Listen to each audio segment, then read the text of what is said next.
to Salt and Honey. We are a show where we talk about comics and art. I'm Leslie, and we're here with Sloane, my co-host, and Kris, our guest today, our guest judge.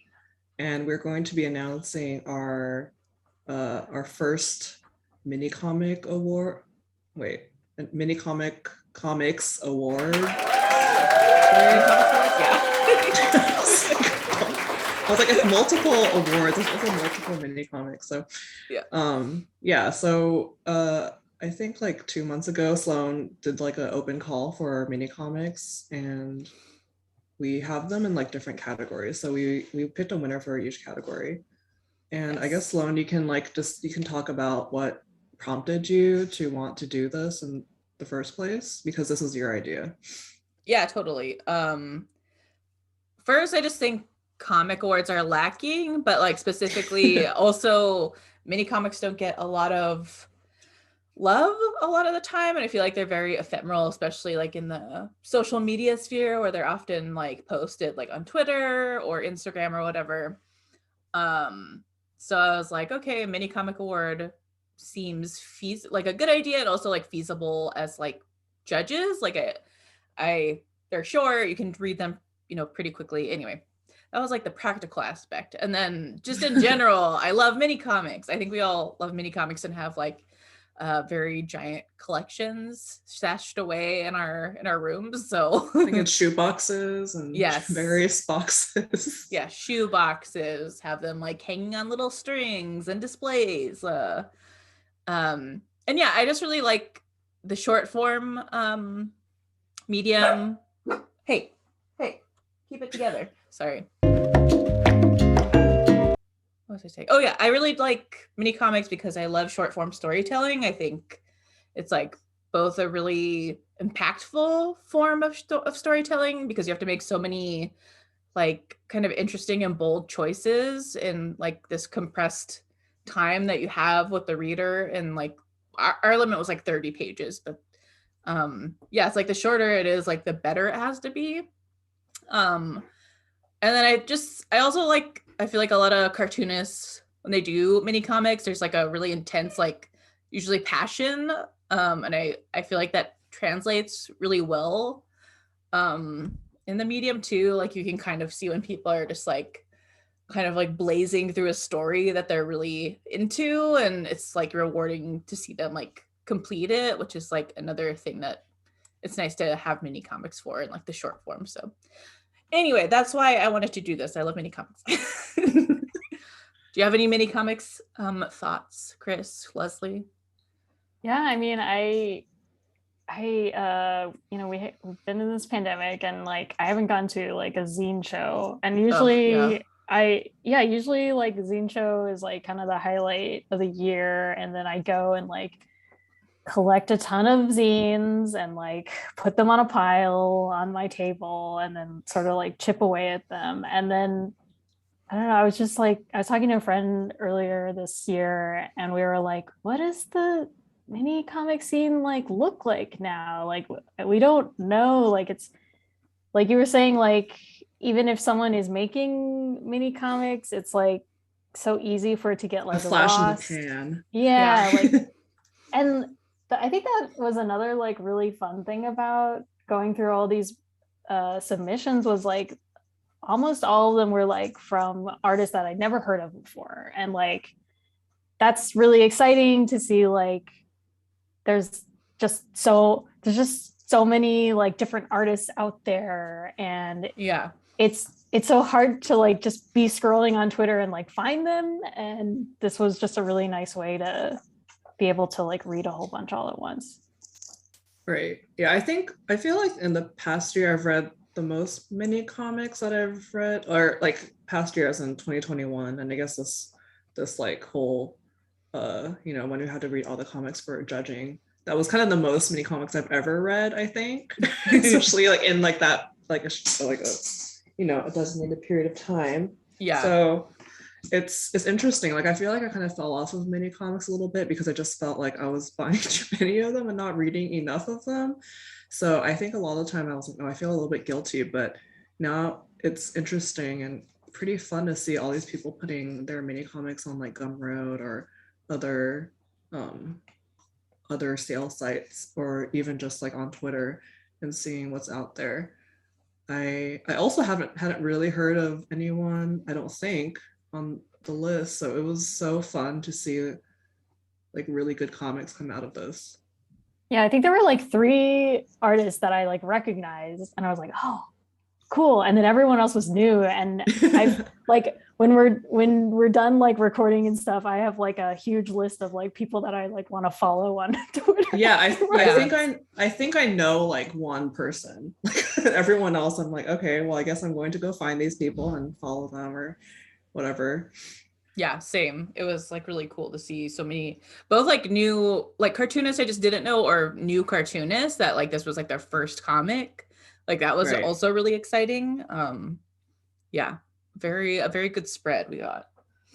Oh my god, it made me so like it made me want to like make comics. Like yeah. I was like filled me with that energy. Yeah, for real. Well, should we get into it? Also, like we have 5 categories that I kind of chose with Leslie. I got a lot of like not complaints, but like sort of complaints and questions why there isn't like a comedy category. And I think it was like I was a bit afraid that we were gonna just get like a bunch of really bad like 1-page gag comics. You know, and I also feel like funny stuff gets like memeified and like everyone has seen it. Like if I don't know, I feel like those are just like very easy to kind of keep track of. So I didn't include comedy. Maybe next time. But yeah, I mean, there was a lot of comics like within these subcategories that were so funny. Yeah, oh yeah, totally. Sure. I feel like when I was reading them, I didn't like notice that a comedy section was missing at all. Oh, okay, good. Yeah, there was like a lot of funny stuff. I think ultimately, especially I don't know, it kind of depends on your taste, but I feel like a lot of comedy could probably have fit into these different categories anyway. Like, you know, I feel like the most obvious one would probably be Autobio, but there were a lot of comics within like, you know, fantasy and like sci-fi and other categories that I think touched that base pretty well. Yeah, for sure. And yeah, I think a lot of submissions were also like not sure what category to put them, and it's honestly pretty arbitrary. Like it's mostly just so we can spread out the submissions and have more award winners. But yeah. I also didn't even think of comedy for some reason. I totally like when you asked me like what kind of comics that we should do, I was like, oh, I think I was like romance. I don't know. And then like everything was I couldn't think of it. I just forgot. we're like Josei, superheroes. We're like what kind of comics do we like? Yeah. But anyway, yeah, so we have our 5 categories. I don't know, should I list off our sponsors first, or should we just get into our winners first? Sponsors first? Okay. Sponsors and awards and stuff. Yeah, so our sponsors were so generous. I'm gonna list them off, and I'm probably gonna like dub in like fireworks or sparkles or something fun here. Just money. Oh yeah, money, like just like money writing down. That sounds good. Yeah, our sponsors are Steve Lieber, Kris Mukai, our wonderful judge. So generous. I know, so generous. Zach Clemente, MK Reed, Casey Lucas, Skele Hime, also known as Nicolette Bokelin. And then our final sponsor is Books with Pictures, which is a local Portland comic book shop, and they're going to feature all the winners if they're in print at their shop or on their website. So very exciting. And the prizes for each category are a whopping $400, which I'm like so excited about. We got such a nice, generous pool, and like, I don't know, kind of stoked on it. So yeah. You're like patting your back. You're like, I'm like, wow, I did the hard work of asking for money. So difficult. Asking and distributing, you know. Yeah. Oh yeah, I do have to like distribute it. It's like a lot of work. It's gonna take like 5 minutes. But it's really cool that the books are going to be featured at the bookstore. Yeah, totally. really And I know fun. some of these aren't in print, but I'm hoping since they will be featured, they'll do like maybe a little like a little tiny run. Yeah, I would love any of these in print. They're awesome. I know there are so many of them where like my notes are like, I wish I could read this in my hands. Yeah. I was like, I wish I could just have it so I could read it all the time. Yeah. I definitely wanted to hoard a lot of these. Okay, so let's start with. Should we list the categories first? Oh yeah, good idea. Sorry everyone, this is our first time running an award show. Okay, so our first category is going to be horror. Our second category is fantasy. We have romance, autobio or nonfic, and then we have sci-fi. Did I miss anything? No, that's it. I think you got all of it. So 5 categories. And a lot of these are kind of like I said before, the comics kind of like blend between genres. Like we have horror, sci-fi, we have like fantasy, romance. So, again, arbitrary genres, but it works, whatever. So for our first category, let's talk about the horror comics. Should we talk about the runner-ups first and then talk about the winner, or vice versa? What do you think? Ooh. Doing runner-ups might be fun. Kris, do you want to talk about one of your favorite horror comics that we got? Yeah, let's see. The one of the runner-ups that I really liked was Red Shoes. I just really loved it's like the art and like pacing and paneling just felt like really clear, just like crystal clear. Like I knew exactly like what I was supposed to be feeling in each panel. And it's like a really, really short comic. And I just thought it was like really nice and tight, and it made me really want to see like what the artist is gonna come up with next. And I hope they keep making more comics for me to read. Nice. Yeah, and this was by Erica Pilger, I think. Yeah, I believe so. Okay, cool. Yeah, that was a fun entry. What about you, Leslie? I liked Ember of Salome, which I think is by Eli Lin. This is like a really cool looking Josei-esque comic. It had like this very it kind of had like that little horror dream sequence feel to it. And yeah, I don't know, I like comics like this. They're very like dynamic and fun to read. Yeah, and it was really very beautifully like drawn. It was very like a kind of like Perfect Blue, like a performer, like kind of going a little bit crazy under the pressure. Sure. Yeah, that was very fun. A lot of really good drawings of dancing. Yes, totally. And great paneling too. I think also this is one where we're like not sure which direction to read, but I feel like it kind of reads well in both directions. Yeah. This is like our manga brains getting really confused. Yeah, my manga brain was like, am I going the right direction? Yeah, I could go either way. I definitely think I read it the wrong direction the first time, and then you mentioned that it should be read the other way, and I reread it, and I was like, oh my god. Like for me, like I would like went. Sometimes I go through a couple pages and I'm like, I think I read that the wrong way, and I read it the other way, and it makes more sense, regardless of if that's actually the intent. That's how it works for my brain, anyway. But yeah. I have like kind of an insane theory about like directional reading in comics is like it doesn't really matter, because I feel like our brains kind of like, I know we're like the whole page. Yeah, that's kind of what I feel like a lot of the time. Like I'm not just like I don't feel my eyes scanning from like panel to panel. Like it'll just jump to stuff I'm interested in. So I don't know, a little food for thought for cartoonists out there. Yeah, something to actually think direction about. Doesn't matter. Everyone's like, Sloane, shut up. Yes, throw it to the wind. You're like, who cares about sequentials and clarity? No more sequentials, just like no more clarity. More chaos.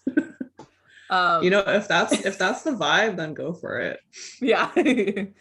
But yeah, that the Ember of Salome was by Eli Lin. Really beautiful work. Let's see. One of my favorites for horror was Jade Legic's Soul Searching, which was that really cute like mini comic that had like 3 like mini comics inside accordion. of it. Yeah. This one I wanted to hold like so bad. I was like, Oh. I need this book. I love it. It's so charming. I love when people go really deep into like the actual like zine making of it. Yes, totally. Like the craft of it. Yeah, and wasn't it like it was all like hand like cut, like the pages weren't just like square pages, that they had like they were like the shape of organs. Yeah. It was so good. I like when the form also reflects the story. So the story is about like a scientist looking for like the soul in like 3 parts of his body, and he's like what do you call it, like dissecting himself. So the 3 little mini comics are like drawn in that shape, and then they kind of like accordion fold out. Yeah, super good comic. Okay, so let's talk about our winner. Kris, do you want to say our horror winner? Our horror winner is Devil's Pond. Devil's Pond by writer Aisha Ufara and artist Megan Llewellyn. Both new to me creators. Yeah. So my brain keeps interpreting the title of this as Devil's Prawn. Not what the comic is about. Because of all the heavy prawn imagery. Yeah. I feel like it kind of fits though, because Devil's prawn. There's very spicy prawn. Yeah, Devil's Pond. This one was like pretty hardcore impactful to me. It's like Megan Llewellyn is a medical illustrator. And I think that's like really apparent in their drawing style and just like general anatomical competence. Like everything is, all the visuals are like incredibly striking. Yeah, my note for this is the art is so unnerving. How did they draw this? Yeah. I felt like I was like looking at each panel and I was like, I don't understand like how you can draw this. Yeah. It kind of gave me like Chris Van Allsburg vibes, like Jumanji, those like Jumanji books and like all his other like super rendered pencil books. Sloane, you should look it up. It's Wait, who is this? Chris Van Allsburg. He's like a children's book illustrator, but he usually, I feel like his books are kind of veer more like creepy. Oh. Yeah, they're scary. They're scary because it's like mysterious and like or strange. Very cool. I feel like his books will sort of like present a situation and then you're just you're left with it. Yeah, you're like, what do I do with this? Yeah, but it's like this totally. Like really, really beautiful, like highly rendered, like kind of like surreal look. Like it's like realistic, but also like kind of not. It's just like a little bit strange, and it kind of gives you like it kind of, you know, creates that anxious tension. Yeah, which I think works really well with this comic. And I also said it reminded me of Shinichi Sakamoto, who does Innocent, and like oh yes, 100%. He does a lot of really beautiful, highly rendered, super detailed comics, and I love the hand drawings. Oh yeah, the hands are like stunning. Sexy hands, yeah, incredibly sexy hands. Yeah, I agree. Like the compositions that they chose are also just like yeah, they're just very eerie. I think one thing that happens when you can draw like this, when you're so like highly competent at drawing realism, is I feel like you kind of often lose the sense of like both strong compositions and when to like dial it back. And this artist does not have a problem with that. Like they're totally comfortable with like white space, with like big like inky blocking in their compositions. And even like there's like little details, like the chessboard at one part is just like solid, like the white pieces that are solid, like they're not detailed out. And I really appreciate that kind of like restraint. And balance, because it kind of gives it it's just a better visual rhythm when not everything is like, we talk a lot about like going at like 110% for each panel, but you don't actually need to do that to have something like that's really effective for someone to look at. Yeah, I love like I guess like where the camera is in a lot of these shots. Like it's always moving around and like this one panel where like the character is like here and the panel edge is like right here. I really like that panel. I was like, whoa, that's a really like interesting drawing and interesting. Like, that's an interesting choice. Very. Yeah, like a little like tangent spooky. To make you like claustrophobic. Yeah, for sure. Oh, so good. Yeah, and I feel like the pacing, like all these the like non sequitur drawings, like sprinkled in, like really made it feel like it's only a 16-page comic, but it felt like really like we could like take our time going through it. Yeah. I also, and I think the writing in this also was just like really subtle, but I feel like it built out a really interesting world within this small space too. Like you get a sense of like the time and place really well. You get a sense of like the like enmity between these brothers, even though it's just kind of like vaguely talked about. You don't actually know why this main character Matthew wants his brother dead. Yeah, just really good tension and pacing. Yeah, even though we never find out why it's like totally convincing. Like we're like, okay, yeah, he wants his brother dead. Yeah, he's definitely talking to the devil. Yeah.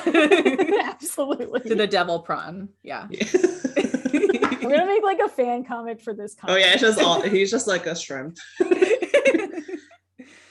But yeah, this is an incredible comic. I'd like to see this in print, because I'm not sure if this is in print. I think this might have been just posted on Twitter, but yeah, I would love for more people to read this. And congrats to Aisha and Megan. Stunning. I'm gonna cut in a bunch of people.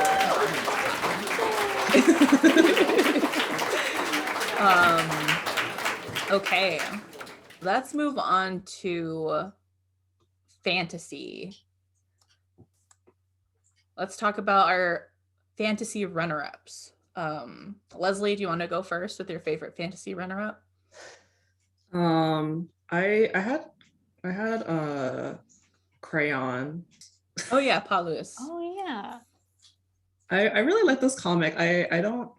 I feel like it was mostly kind of just like a vibes thing and a pretty drawings thing, but I just really enjoyed the atmosphere, and I would love to see more comics from this artist. Just so pretty and nostalgic. I love this horse.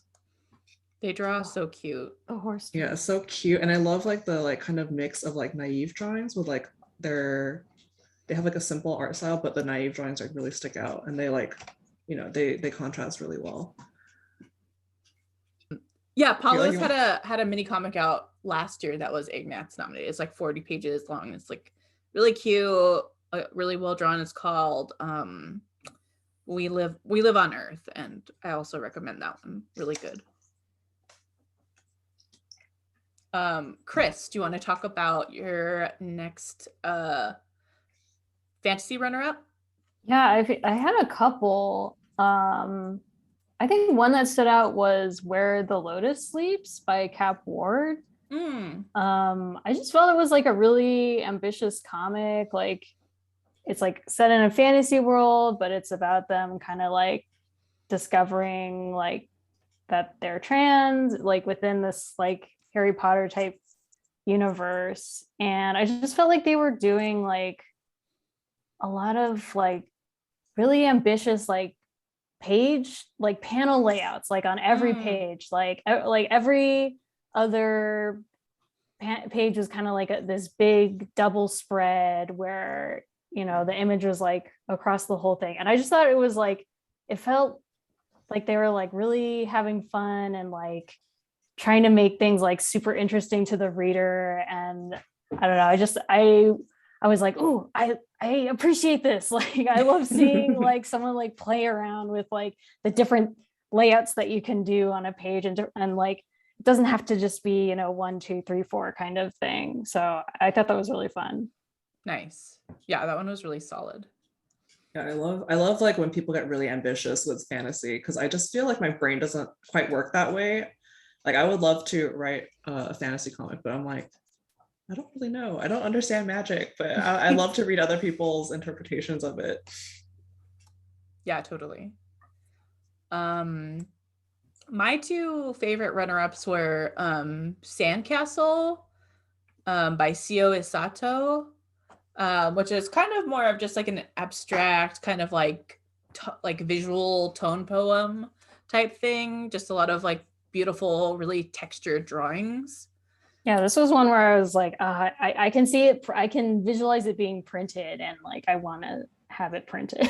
Yeah. It just seems like a really beautiful art object, and I was really taken by the drawings. And then the other one I liked was wait, was Dance Till Dawn the one you're talking about? Dance Till Dawn is another one that I really, really liked. Oh, okay. Yeah, I think we all like that one.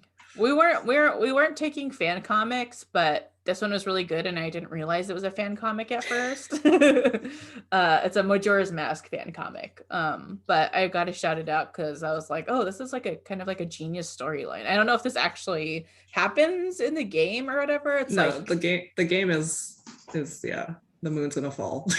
Oh, okay. Well, there you go. But I was like, oh wow, like I love this idea of like trying to have like a nice time as the like apocalypse encroaches. I thought that was cool. I love the approach and interpretation because I just love that game a lot. And that one is by Upmaja Pandaya. Hopefully I'm pronouncing that right. I listened to like multiple pronunciations and they're all different, so I don't know. But yeah, I love their work a lot. Yeah, I thought this one was so beautiful, and like the drawings of the scary moon were so incredible. they just made a really big impression on me. Yeah. So should we talk about our fantasy winner? So for our fantasy drum roll please. Drum roll.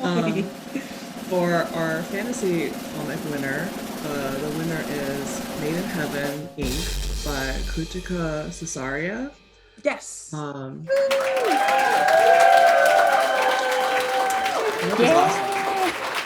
I love the way this comic looks. Cheering sounds. Yeah.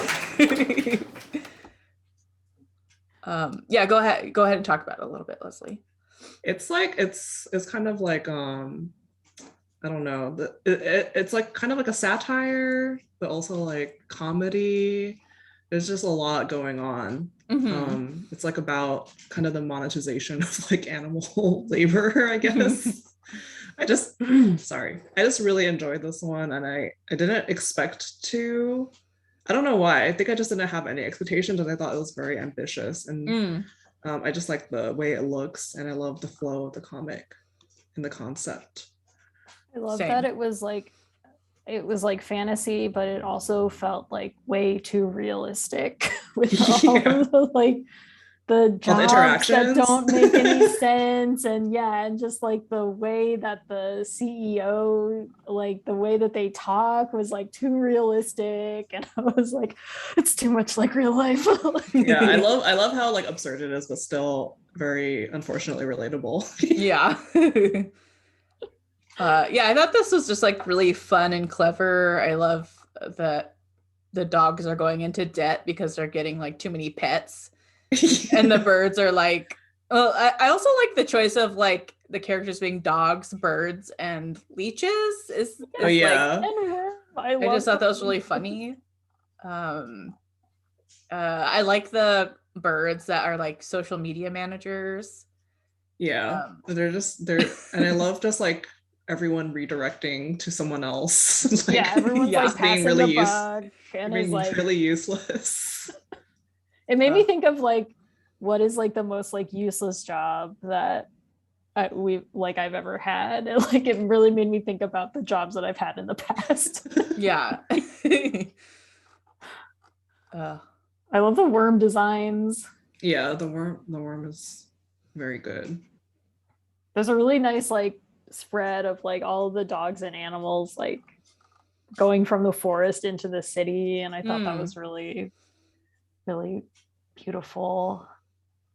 Yeah, I love the like kind of quality of Kritika's line work too. Like I love when people like actually like fill in blacks by hand and leave a like lot scratchy, like tone, like kind of like cross hatching. Yeah, exactly. And just leave a lot of like open little bits. Like it's not perfect. Something about that just is like really appealing to me, Yeah, I love that texture texture. wise. Yeah. Yeah, I thought this was just like really fun and silly, and It's it like gave really me a lot of silly, but joy. like really silly, but like smart. I would love to own this one as well. It's so beautiful. I love like the weird color palette. It's like a little bit Yeah. off-putting because there's so many like colors that almost wouldn't work, but it's just really pretty altogether. Yeah, agreed. Like so many greens, so many like green blues. I like feel like I never use or touch. Yeah, and like this like weird like dull yellow and like Yeah. pink, like yeah, they all kind of like make each other a lot brighter when they're together also, which is like yeah, it's a really good palette. Yeah. So nice. Yes, but yes, congratulations to Kritika.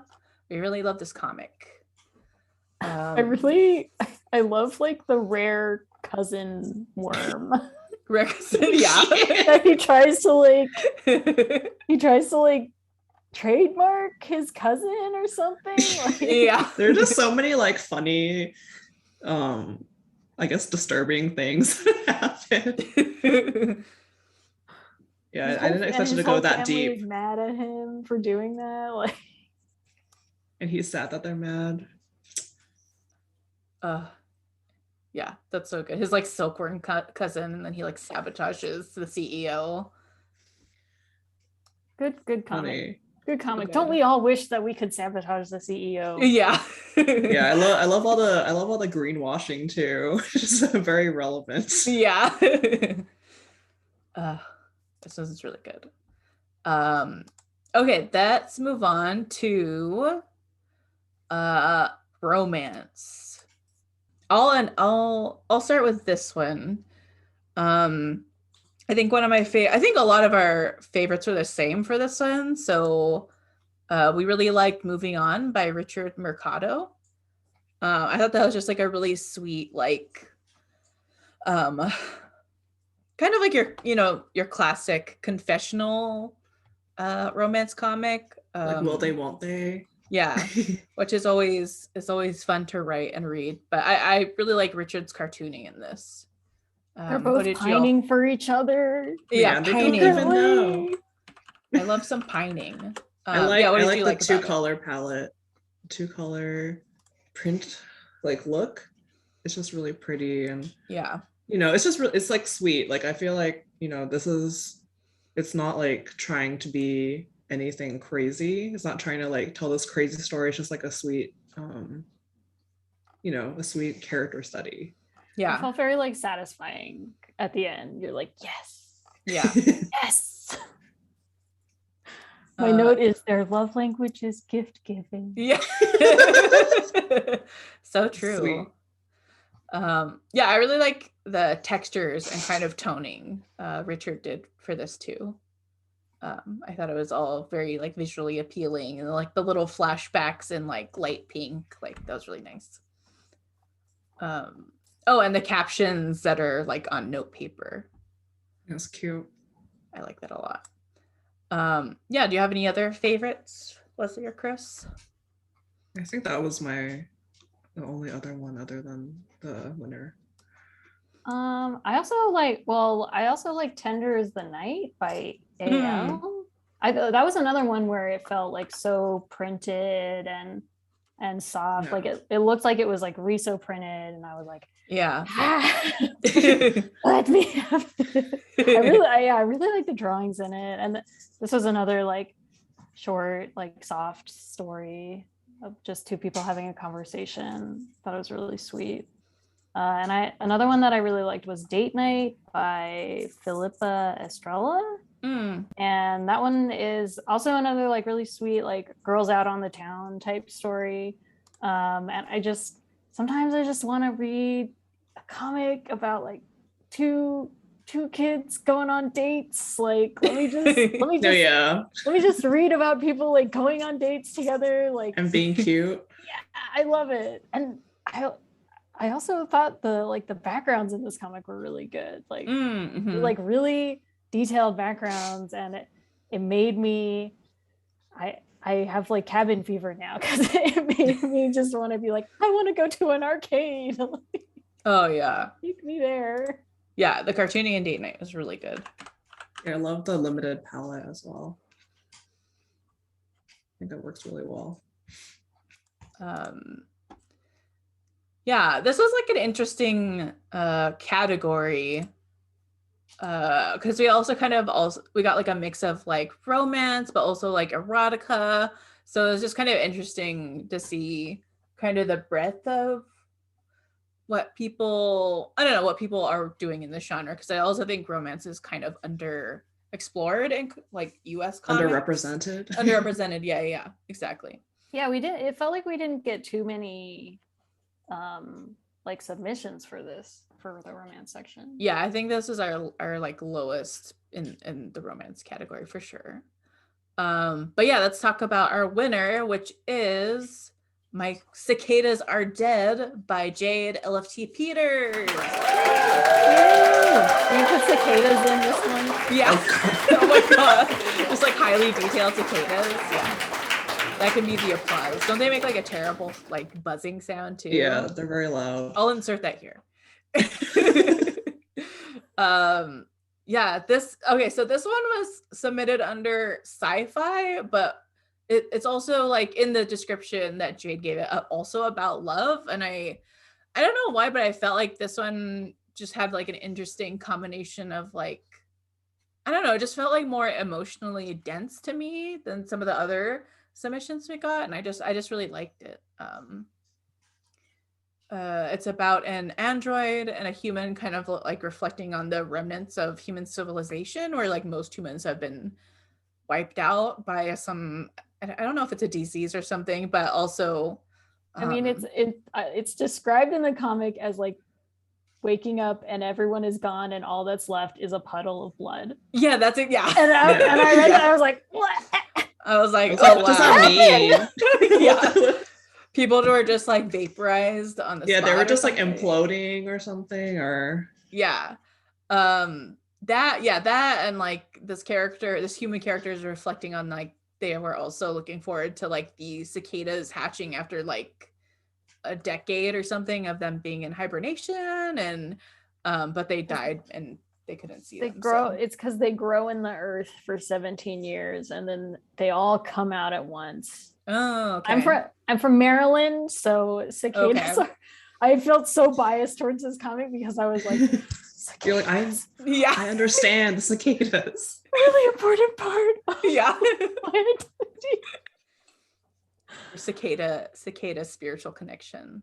But that's what it feels like, because like when the cicadas come out, it's just like an explosion and you're like, yeah, they only have like a day to live and they're just like going all out. Wow. This is their one chance.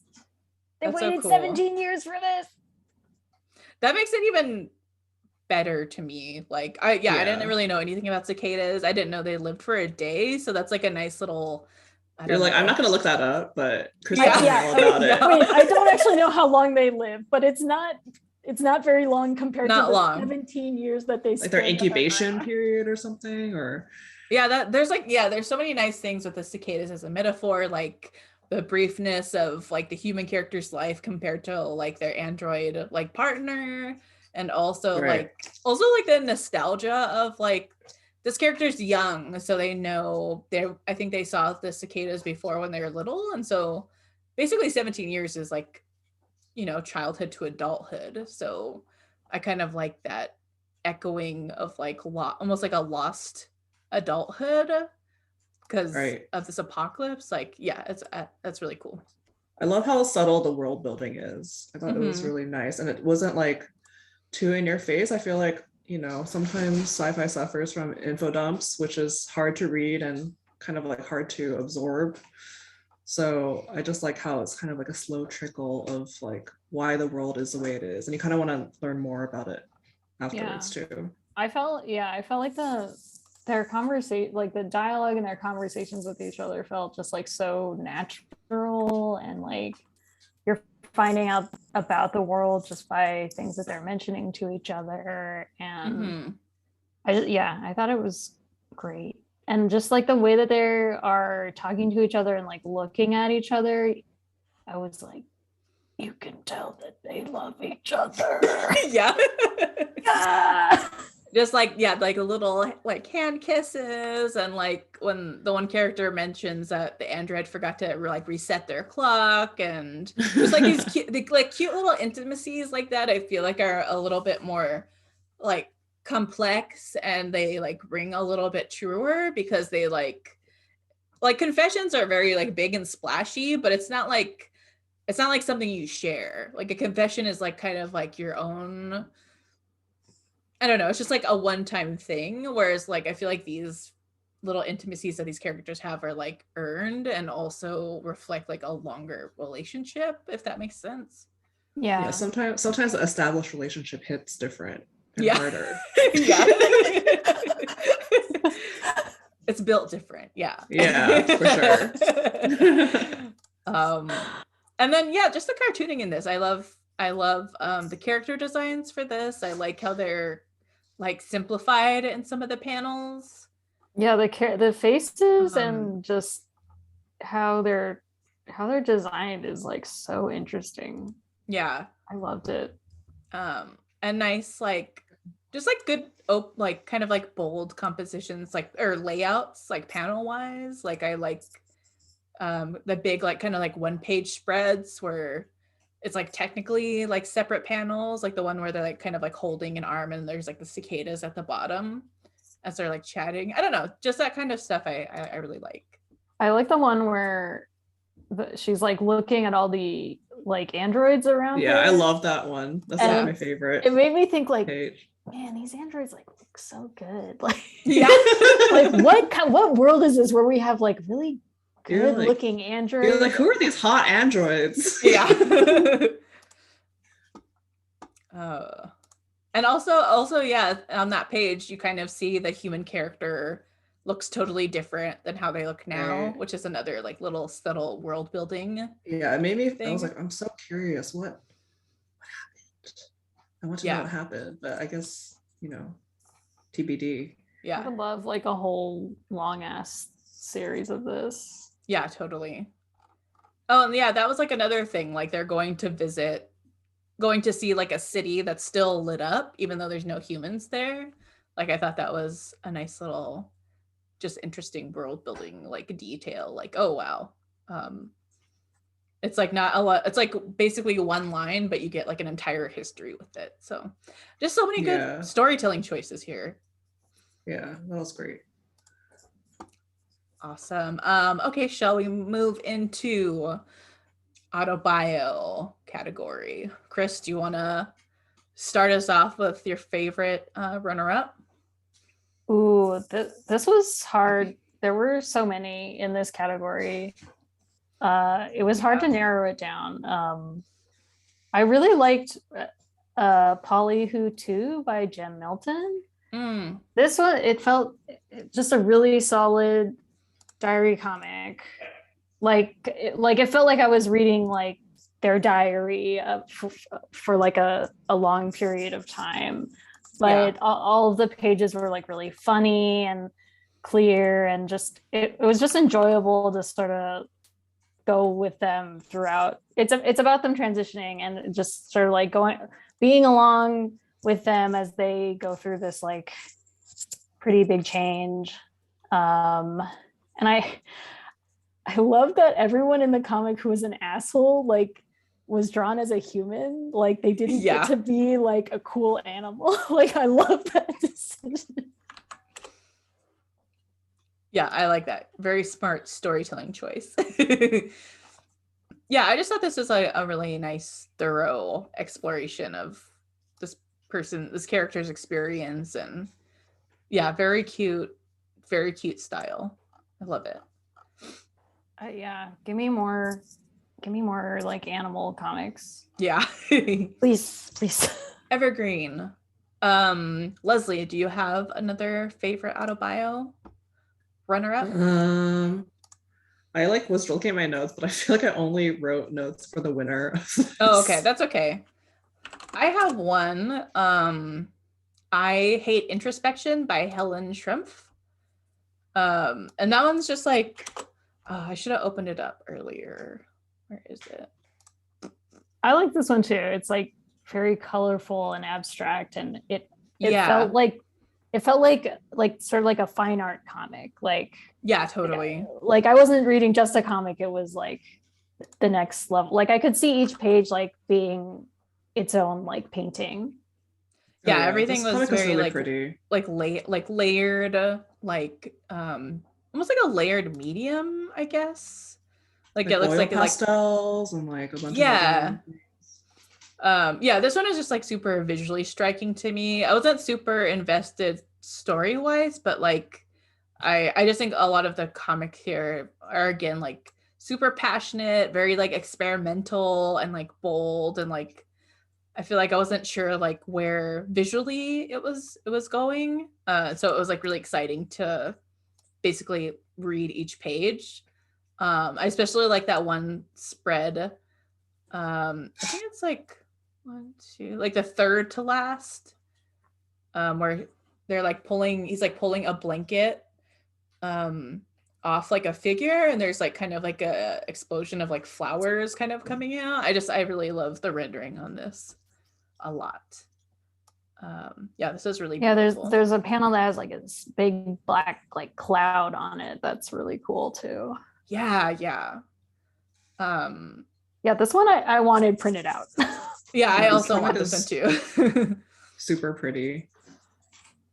It's gorgeous. Sorry, I keep bringing up like I want to print it out, but like I know. Can you send it to? I do really miss like printed media. Yeah. Same. Oh yeah, this was also just one that was like, oh, I should like think about using something other than ink once in a while. Like yeah, it's hard to get so hemmed in. Oh yeah, totally. But yeah, this was very fun. Yeah, Leslie, do you want to reveal our Autobio winner? Okay, so drum roll. We're doing the little drum roll. Our winner for Autobio / nonfiction is You Meet in a Moonlit Clearing by Barbara Venice. And I just love this comic a lot. This might have been my favorite comic out of all of them, which is really hard for me to choose because so many of them are so good. But I just liked everything about this comic. It kind of like tickled different parts of my brain in different ways. So like, I was really into J-Rock as a preteen / early teen, and I sought it out quite a bit. And I feel like it was kind of hard to find, not like hard to find, but it just, it wasn't like you could just walk to the mall or something and see someone that was exactly in the same stuff. So this like spoke to me in a lot of different ways. It's basically like an RP comic, I guess. Yeah, this hit like so close to home. I was like, oh god, I'm like sweating. Like this is too real. Like the Neo, it opens on like the Neopet forum. So beautiful. I was like screaming throughout this whole comic. I was like, oh god, like page, I was like, how did you do this? I was like, yep, that's where preteen me also lived. Like, putting it's just like RP ads. Weird internet, like BBS forum. The way that like the teen like prose and dialogue is written is like like really flowery, but also like the other RPer is just like, like putting things in asterisks and like a little bit more casual. I love it. And like, isn't this truly like the duality of man, like a sexy Neopet RP persona and like a teen J-Rock nerd? Like it's truly like the scope of humanity there. There's two worlds collide. So many layers to this comic, and it just felt like we kept like discovering like new and like funny, interesting things about this. Like I loved finding out like the world that like the fantasy characters live in, and it's sort of, you could sort of tell that they were like trying to figure out the world that they exist in together, and they're trying to build off of the things that each other wrote to each other, and then finding out how they fit into their real life, when they finally meet and stuff like that. It was good. Great. My note for this one is so horny. Yeah. Yeah, it's so like it's like that really specific teen longing, horny feeling, if that makes sense.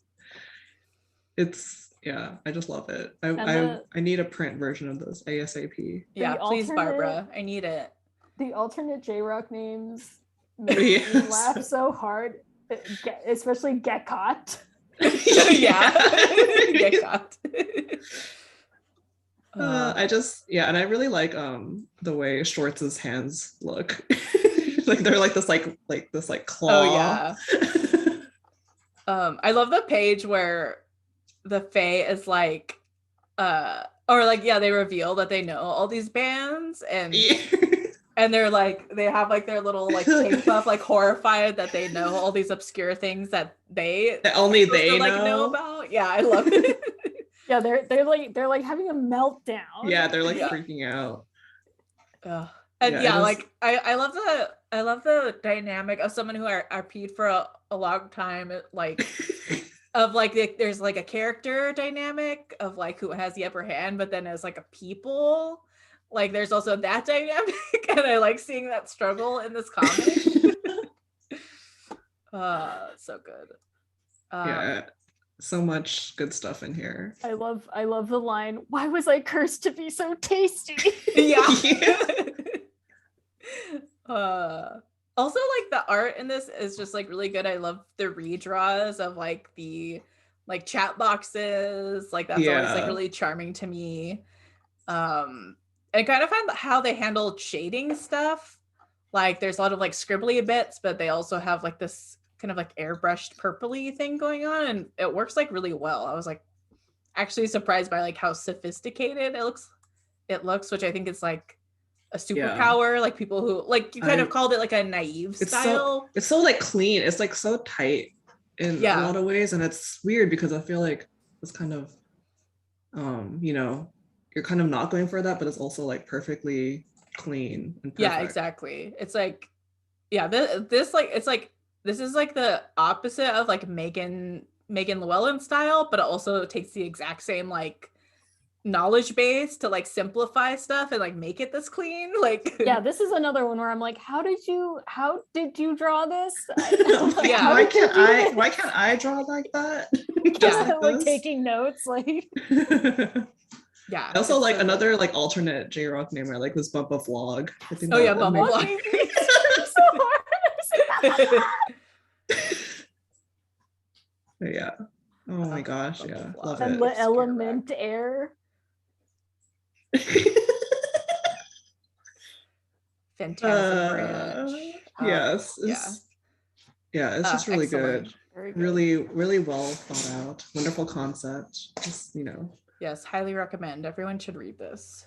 I also like, if you see like the end of it, that this is based on the time they met a Neopets friend, a J-Rock obsessee at a mall in California while they're on a trip with their family. They were 16.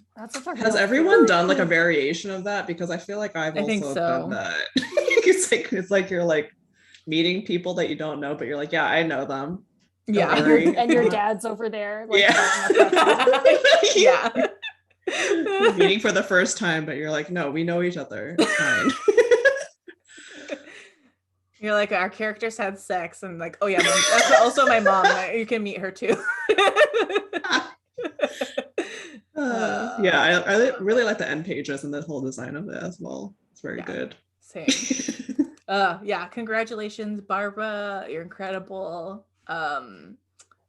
Let's move on to our last category, sci-fi.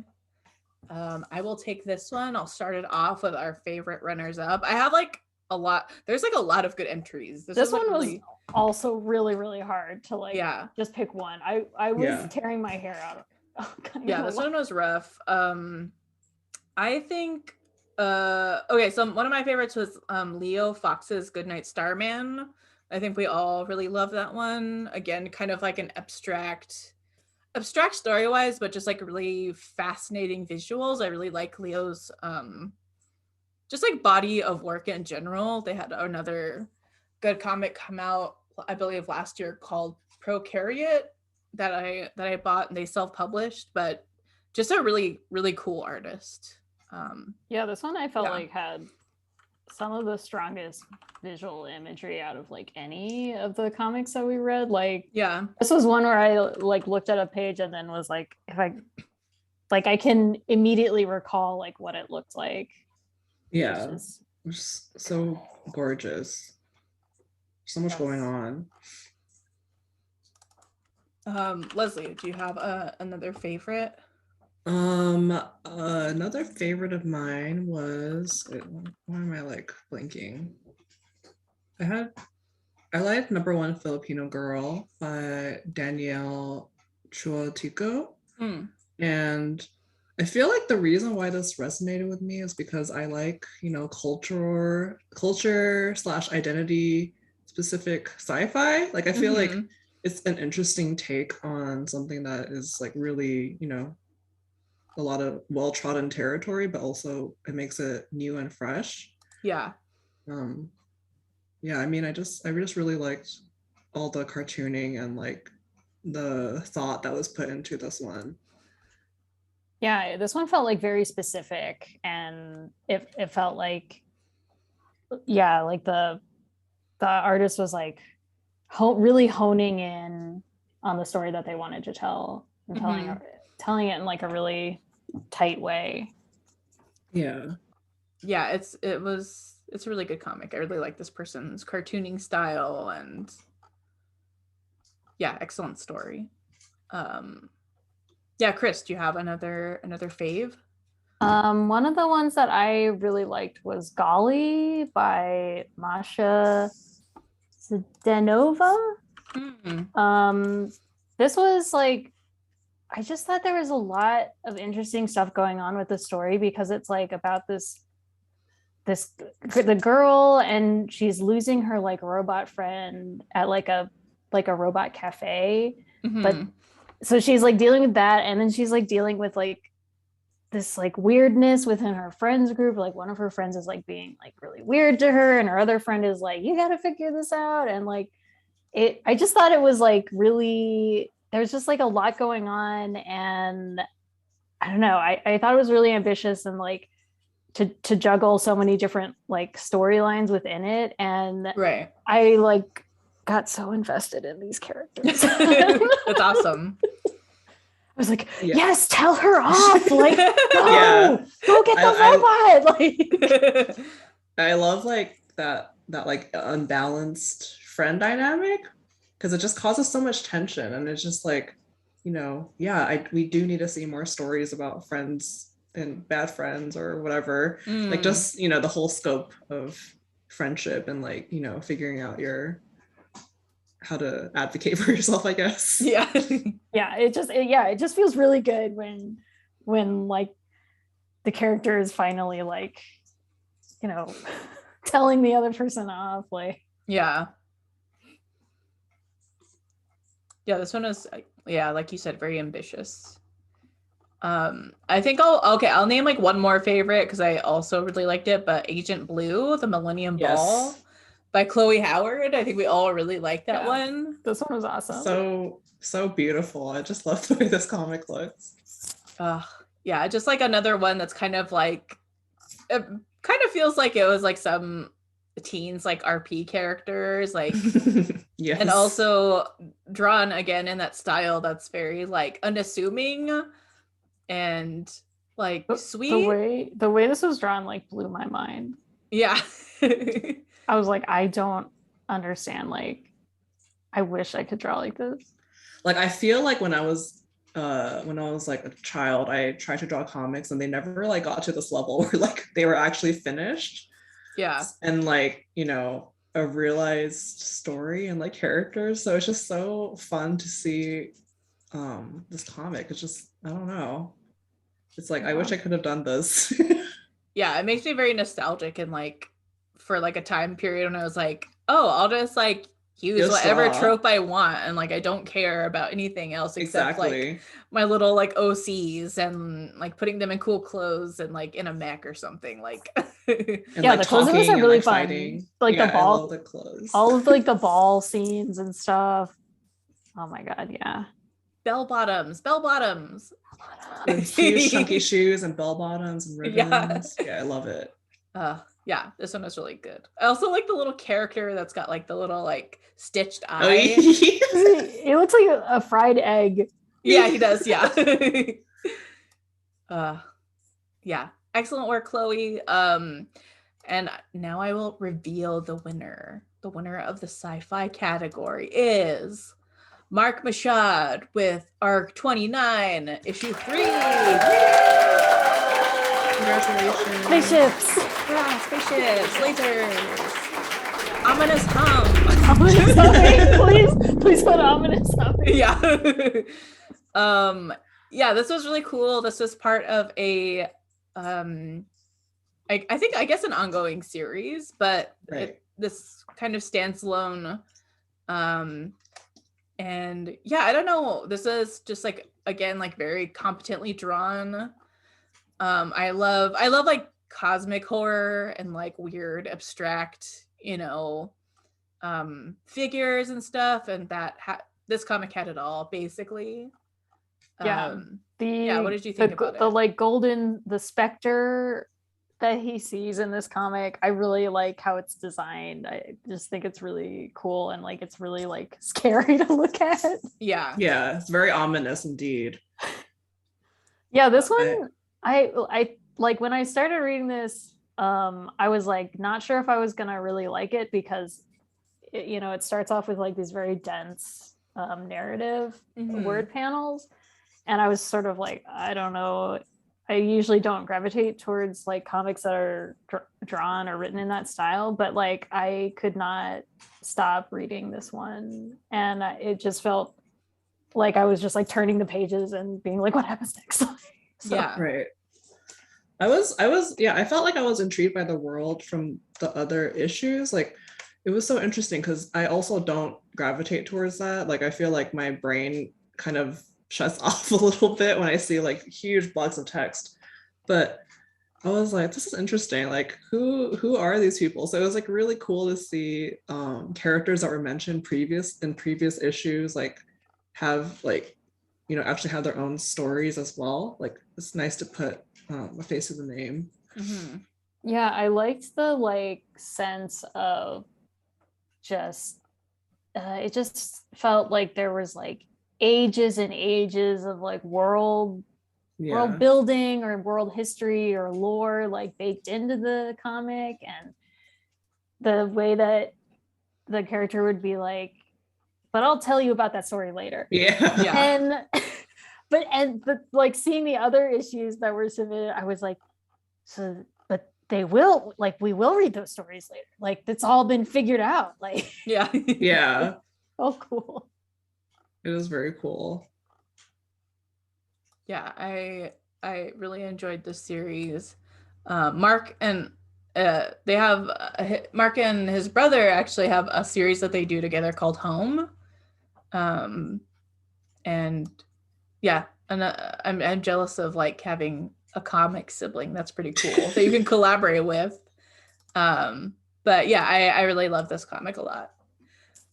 I really like how like the figures are drawn. Like everything feels so solid and like weighty. It just like feels so nice to look at. I'm looking at the page where he's slapping himself, and it's like, oh yeah, it's like you're like, this is the best. This is the best page. There's so many good drawings in this. Like, the main character is very hot, so it's like fun to see him. Him go through all these run around naked, basically. Run around naked and like, experience all these like different like dimensions and like worlds. Like, I just love all the pages that are just like textures and like shapes, and I love like when sci-fi is depicted like that, because I feel like it's it's a good way to show that like incomprehensibility of like something that's unknown. Yes, 100%. Yeah, I feel like the I love like the abstract panels, and I feel like that's sort of like a classic like comic making thing, but it's like a classic because it works. So it always works. It always gets me. Yeah, for sure. And yeah, I love I don't think I've seen sound depicted in this way, as a little caption like below, almost as if it was like closed captioned. I thought that was really effective, instead of just kind of like, I don't know why I like, maybe because it reminds me of like manga a little bit, or not necessarily manga, but like manga translations where it just has like the sound effect or what it is translated at the bottom of the panel. But I like that little element a lot too. Yeah, it felt, yeah, you can like hear it. I can hear the ominous humming. Yeah. Yes, and that is all of our winners. And a pretty incredible spread of winners, if I do say so myself. Yeah, I agree. I feel we got so many people sent in comics. It was really hard to like go through and like pick faves. I kept being like, we can't just have one winner. Yeah. I kept like arguing about it. It was tough because I was not expecting to have to read as many mini comics as I did. And I was like so proud of myself when I actually got through all of them, because they were like, it was like 120, 130 or something. And I was like, damn, that's a lot of comics. Even if they're like, average 16 pages or whatever. Yeah. Yeah, we did good. We got through all of them. We wrote notes. Like, I think we judged pretty good. Oh my God. Yeah, I read through at least the ones we talked about. I read through them at least 2 or at least like 3 times. Yeah, same. Yeah, I feel good about it. Yeah. Yeah, I don't really know how to close this out. I'm just like really happy for everybody to get like a nice chunk of money and to like make more comics. Everyone, even people we did get to mention, and I'm sorry we didn't. I want to like, I wish we could like feature everyone's comics. Like maybe people can like hashtag like 2021 mini comics or something, so we can just like be able to like reread them or something. I don't know. Yeah, this was really cool. Thank you to Kris for judging, our sponsors, to Leslie for judging. I guess I'll thank you too. And yourself.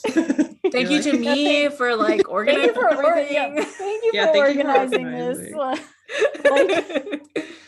this felt like a big undertaking. Thank you for inviting me to be a judge. It was so much fun. Yay, we're so happy to have you. It was so we always love talking about comics and whatever with you. I really miss like screaming about comics, so this was a really bit like, this was a blast. Yay. Yeah, for sure. Well, Leslie, do you want to sign us out? You can find the podcast on Twitter at Salt and Honey Pod. And you can find me, Leslie, at Leslie Hung on Twitter, and at Dairy Free on Instagram. Kris, would you like to plug yourself? Yeah. Or anything you're working on? You can find all my stuff at hikrismukai.com. I have social media, but I don't really use it very often. And the show that I work on just aired in January. So if you want to watch it, it is We Baby Bears. Yay. That's what I've been working on for the past 3 years instead of doing comics. So nice. It's so cute. I saw a little trailer with Young Ma. I was like dying. It's so cute. Yes, everyone go do Kris's work. It's so fun. And then I'm at Sloane on Twitter. That's my website. Sloane Leong on Instagram. And that's it. So yeah, thank you again. Congrats to the winners. Thank you to the sponsors. And that's our show. And thanks for everyone who sent in their comics and let us read them. Yes, thank you, everyone. Everyone, please make more mini comics. Please. We love your mini comics. No, it was like really like inspiring to see like so many people making comics. It made me want to print my own comics again. Never thought I would say that because I'm lazy. Yeah. Yes. Thank you, Kris. Thanks. Thank you, everybody. Thank you, Liz.